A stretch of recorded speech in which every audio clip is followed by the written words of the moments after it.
বলো ছেলে, তোমার কি হয়েছে? ডাক্তারবাবু, আমার খুব ব্যথা হচ্ছে, আমায় একটু ওষুধ দাও। ব্যথা হচ্ছে মানে কোথায় ব্যথা হচ্ছে? ডাক্তারবাবু, আমার মনে ব্যথা হচ্ছে। ওই বেটা, ফাইলামি করার জায়গা পাইনিস?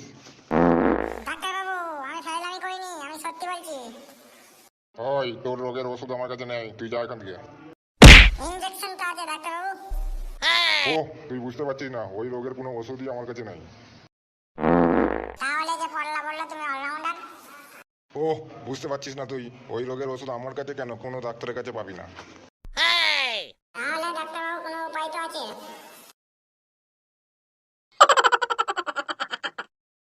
উপায় তো আছে, আগে বল তোর মনে ব্যথাটা কে দিয়েছে?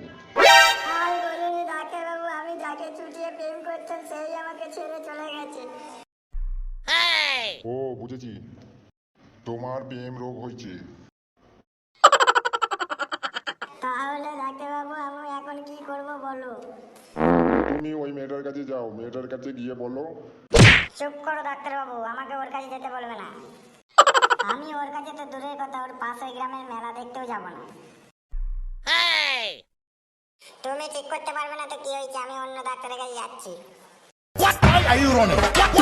কি পেশেন্ট রে বাবা, এরকম পেশেন্ট আমি বাবার জন্য দেখিনি। বেচারা ছেলে এখন কোথায় কোথায় ঘুরবে কে জানে। প্রেমের জ্বালা বড় জ্বালা।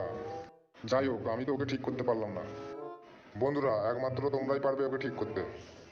তার জন্য ওর তোমাদের সবাইয়ের সাপোর্ট লাগবে। আশা করছি তোমরা সবাই মিলে ওকে সাপোর্ট করবে।